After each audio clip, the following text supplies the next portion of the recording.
Hello friends, எல்லோரும் எப்படி இருக்கீங்க? நான் உங்கள் விஜய். இன்றைக்கி வந்து சூப்பரான ஒரு முருங்கைக்காய் மிளகு ரசம் எப்படி செய்கிறதுன்னு நான் காட்டுறேன். இது வந்து இந்த குளிர் காலமில் நம்ம ஒரு வாரத்துக்கு ரெண்டு வாட்டியாவது இந்த மாதிரி மிளகு ரசம் செஞ்சு சாப்பிட்டா உடம்புக்கு ரொம்ப ரொம்ப நல்லது. அதே மாதிரி இதில் முருங்காவும் சேர்த்து செஞ்சதுனால இந்த டேஸ்ட்டும் அட்டகாசமாக இருக்கும். செய்யறது ரொம்ப ரொம்ப ஈஸி. பாருங்கள், பார்க்குறதுக்கே ரொம்ப சாப்பிடணும்னு தோன்ற மாதிரி ஒரு ரசம். இந்த ரசம் செய்கிறது எப்படின்னு காட்டிடுறேன் வாங்க. கடாய் சூடு பண்ணிக்கோங்க. இதில் ஒரு 2 ஸ்பூன் எண்ணெய் விட்டுக்கோங்க. இதில் கடுகு, அப்புறமா பூண்டு ஒரு 4-5 பல் பூண்டு இடித்து போட்டுக்கோங்க. அப்புறமா இதில் ஜீரகம் ஒரு அரை ஸ்பூன் ஜீரகம், அப்புறமா இதில் பெருங்காயத்தூள், கருவேப்பிலை, அப்புறம் காஞ்ச மிளகா கிள்ளி போட்டுக்கோங்க. 2 காஞ்ச மிளகா போட்டால் போதும். கருவேப்பிலை போட்டுக்கோங்க. பெருங்காயத்தூள், முக்கியமாக பெருங்காயத்தூள் நிறைய போட்டுக்கோங்க. ரசத்துக்கு பெருங்காயத்தூள் தான் ரொம்ப சுவையும் அப்புறமா வாசனையும் கொடுக்கும். அதனால பெருங்காயத்தூள் மறக்காமல் போட்டுக்கோங்க. அதே மாதிரி பூண்டும் நிறைய சேர்த்துக்கோங்க.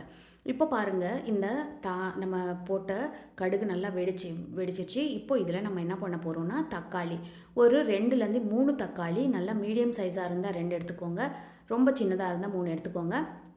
தக்காளி நல்லா இந்த மாதிரி கட் பண்ணி இதில் போட்டுக்கோங்க. அப்புறமா நான் முருங்கைக்காய் ரசம்னு சொன்னேன் இல்லையா, அதனால் முருங்கைக்காய் நல்லா நாரெல்லாம் எடுத்துகிட்டு இந்த மாதிரி கட் பண்ணி ஒரு பெரிய முருங்கைக்காய் எடுத்திருக்கேன் நான், அதுவும் போட்டுட்டு நல்லா ஒரு வாட்டி மிக்ஸ் பண்ணிக்கோங்க. மிக்ஸ் பண்ணதுக்கப்புறம் இதில் தண்ணி சேர்த்துக்கோங்க. ஒரு பெரிய கப்பு தண்ணி சேர்த்துக்கோங்க. இது வந்து 4 பேருக்கு போதுமான ஒரு ரசம். இப்போ நம்ம ஒரு பெரிய கப்பில் தண்ணியும் சேர்த்துட்டு இதில் மஞ்சத்தூள், கலர் நல்லா இருக்கணும் இல்லையா ரசம், அதனால் மஞ்சத்தூளும் ஒரு சிட்டிகை சேர்த்துட்டு இது நல்லா இந்த முருங்கைக்காவும் தக்காளியும் நல்லா வெந்துடணும். அது வரைக்கும் நீங்கள் இது ஒரு மீடியம் ஃப்ளேமில் வச்சுட்டு நல்லா கொதிச்சிட்டே இருக்கட்டும். இந்த முருங்கைக்காய் அப்புறமா தக்காளி நல்லா வதங்கட்டும், நல்லா சாஃப்டாக ஆகட்டும். அது வரைக்கும் நம்ம வெயிட் பண்ணலாம். இதுக்குள்ளே நம்ம ரசப்பொடி எப்படி செய்கிறதுன்னு பார்க்கலாம் வாங்க. இதுக்கு வந்து ஒரு ஸ்பூன், பெரிய ஸ்பூனில் ஒரு ஸ்பூன் மிளகு எடுத்திருக்கேன். இது மிளகு ரசம்னால கொஞ்சம் மிளகு கூடவே போட்டுக்கோங்க. 2 ஸ்பூன் தனியா, ஒரு ஸ்பூன் மிளகுக்கு 2 ஸ்பூன் தனியா கரெக்டாக இருக்கும்.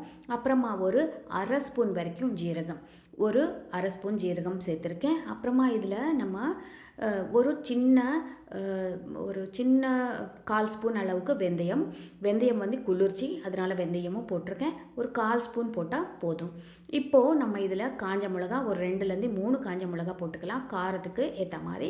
காஞ்ச மிளகா ரொம்ப காரமாக இருந்தால் ஒரே ஒரு காஞ்ச மிளகா போட்டுக்கோங்க. இந்த காஞ்ச மிளகா ரொம்ப காரம் இல்லை, அதனால் நான் 3 காஞ்ச மிளகா சேர்த்துருக்கேன். இப்போது இது நம்ம நல்லா நைஸாக அரைச்சிக்கணும். இதே நல்லா சாஃப்டாக அரைச்சிக்கணும். மிக்சியில் போட்டு நல்லா சாஃப்டாக இந்த மாதிரி பவுடர் மாதிரி நல்லா அரைச்சிக்கோங்க. பாருங்கள், சாஃப்டாக இந்த மாதிரி. இந்த ரசத்தூள் நீங்கள் நிறைய சேர்க்குறதா இருங்க. நான் சொன்ன ஸ்பூன் அளவுக்கு கப் அளவில் போட்டு நீங்கள் அரைச்சி வச்சுக்கலாம். இப்போது ஒரு சின்ன எலுமிச்சங்காய் அளவு புளியும் ஊற வச்சுருக்கேன், கரைச்சி ரசம் சாறு எடுத்து வச்சுருக்கேன். இப்போ நம்ம போட்ட தக்காளியும் முருங்காவும் நல்லா சாஃப்டாக வெந்துருச்சு. இப்போ நம்ம என்ன பண்ண போகிறோம்னா இதில் புளி கரைச்சி வச்சுருக்கோம் இல்லையா, அந்த புளி கரைச்சல் இதில் சேர்த்துடுங்க. புளி சேர்த்ததுக்கப்புறம் இதில் ஒரு கப்பு தண்ணி ஊற்றுங்க. தண்ணி வந்து நம்மளுக்கு இது நம்ம போட்ட தண்ணியெல்லாம் நல்லா இறுகிடுச்சு இல்லையா, இது நல்லா இறுகிடுச்சு. அதனால் நம்ம ஒரு கப்பு தண்ணி இதில் சேர்த்துக்கலாம். அதான் நம்ம 4 பேருக்கு போதுமான ரசம்னால ஒரு கப்பு தண்ணி தாராளமாக சேர்த்துக்கலாம்.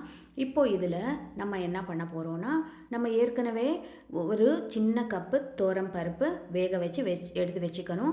இப்போ இந்த ரசத்தூள் செஞ்சுருக்கோம் இல்லையா, அந்த ரசத்தூள் இதில் சேர்த்துடுங்க. நான் சொன்ன ரசத்தூள் வந்து கரெக்டாக இந்த ரசத்துக்கு கரெக்டானதாக இருக்கும்.